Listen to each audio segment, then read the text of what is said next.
Hi everyone and welcome back to English with Kathryn. Today we're going to talk about those three pesky prepositions in, at and on, and you're going to finally learn how to use them correctly, when and where.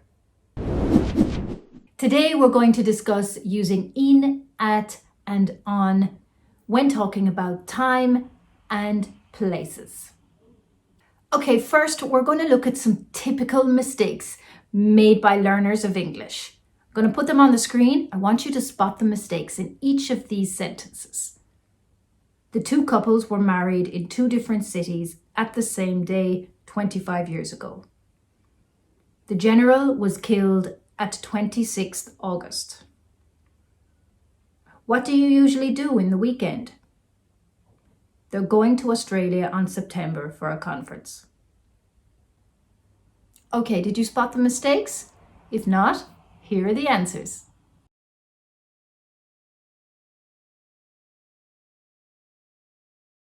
Okay, you might have found them easy or difficult, or you're still confused about some aspects of these prepositions.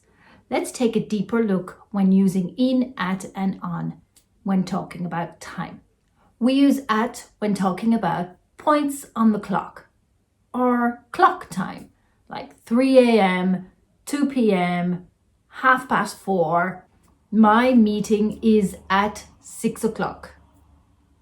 The plane takes off at 2 p.m. So here we use at for times. We also use it for particular times in the day, like at noon or midday or at night. And we use it for a particular point during the week, which is at the weekend. Now, if you're in the United States and in Ireland, we often say on the weekend. So you can use at or on here. And we also use it for celebration days or periods, like at Christmas, at Easter, at New Year's, at Halloween. However, we say on your birthday. And just a quick note, a lot of people in my classes ask this question. At what time does the class begin? Actually, we don't really use at what time. We don't really use prepositions at the beginning of sentences anymore. It's a bit outdated. It's a bit old-fashioned. In fact, we normally use them now at the end of the sentence, or we don't use them at all. For example, what time does the class begin? Or what time should I meet you at? See how we put the at the end of the sentence here. But in this type of question, we can leave the preposition out altogether. Now, when using on, when talking about time, we use on for days. On Tuesday, on Wednesday, on Thursday, etc. On Tuesday, I have a meeting. I like to go to the gym on Friday or on Fridays. Actually, what is the difference between saying on Friday or on Fridays with an S? It's quite interesting. If I say I'm going to the gym on Friday, it means I'm going to the gym next Friday. But if you say I go to the gym on Fridays, it means every Friday. It's a regular thing when I add the S on the end of the day. We also use on with dates. I was born on the 4th of July. The wedding is on the 7th of December. We use in when we talk about parts of the day. In the morning, in the afternoon, in the evening. But remember, we say at night and at midday or at noon or at midnight. So in the morning, in the afternoon, in the evening, but at night. We use in for months and seasons. I was born in July. I love going skiing in winter. And we use in for longer periods of time, like years, decades, and even centuries. In the 18th century, lots of people died due to hunger. The coronavirus first appeared in 2019. Now, before we go any further, I have a quick quiz for you. We're going to compare in, at, and on, and I want you to put the correct preposition in the correct gap. Go ahead. Now it's over to you.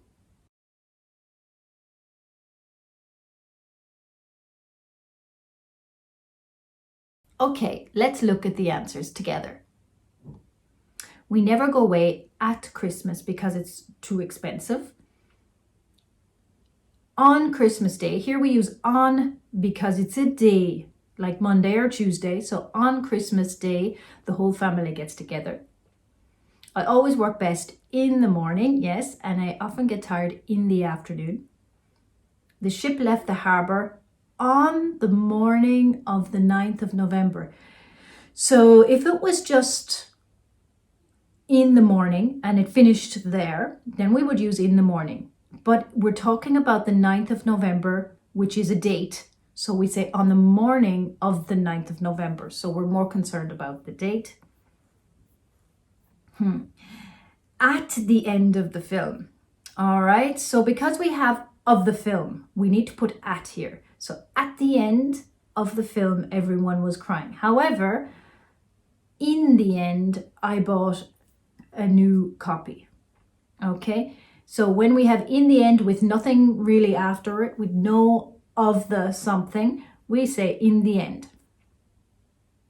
Same with the beginning. At the beginning of every lesson, the teacher told the children a story. However, if it's just on its own, in the beginning, nobody understood what was happening.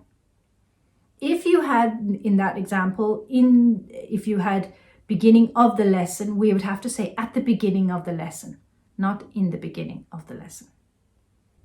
Okay, now we're going to look at the prepositions in, at, and on when talking about places. Let's first look at at.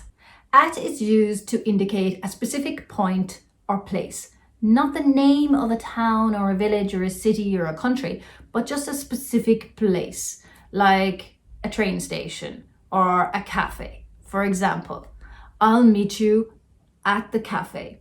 I have lunch at my desk. He lives at the end of the road. We also use at to indicate that you go to a school or university or college. I study at London University. Or, where are you? I'm at school, or I'm at college, or I'm at university. At is also used to give your address. I live at 15 Paul Street. You could say I live on Paul Street if you don't give the exact address.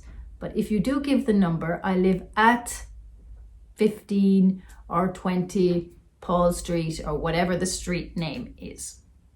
Now, at can also be used to indicate where you work.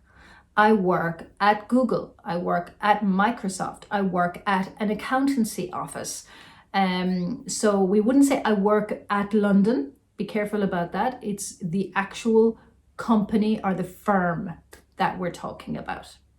So on is used to indicate when something is on the surface of something else. Like the cup is on the table, the carpet is on the floor. On is also used to indicate a floor in a building. I live on the 15th floor. If you are lucky enough to live near the beach, we can say I live on the coast. Okay? Normally that means you're within maybe a kilometer of the coast, okay, of the seaside. So we would say I live on the coast. Otherwise, if you're a bit further back from the beach, you would say I live near the coast. On is also used to indicate traveling on modes of transport.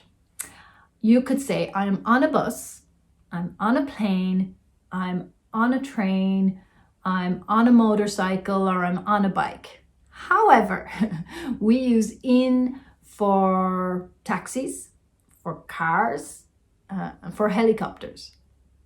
Now, in is used to indicate an actual place name or a country name. I live in London, in England, in Europe. But always remember, if you're talking about going somewhere or coming back from somewhere, we have to use to as the preposition here.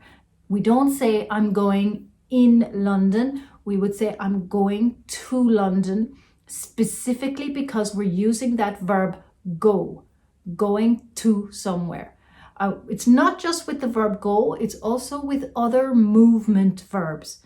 I'm coming to London, I'm moving to London, and so on.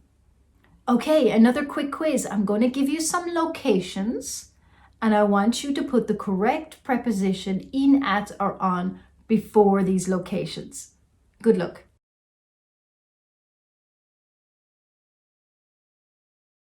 Okay, let's go through the answers together.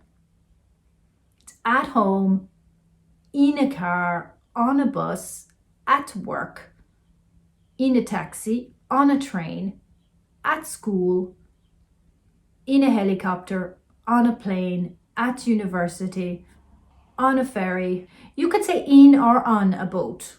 Both of them are fine, but you would say on a ship. I'm on the way. This is more like an expression, basically. It's basically saying I'm coming, I'm on the way. I'm at college or in college. Both of them are okay. In an elevator or a lift, on a bicycle, on a motorbike,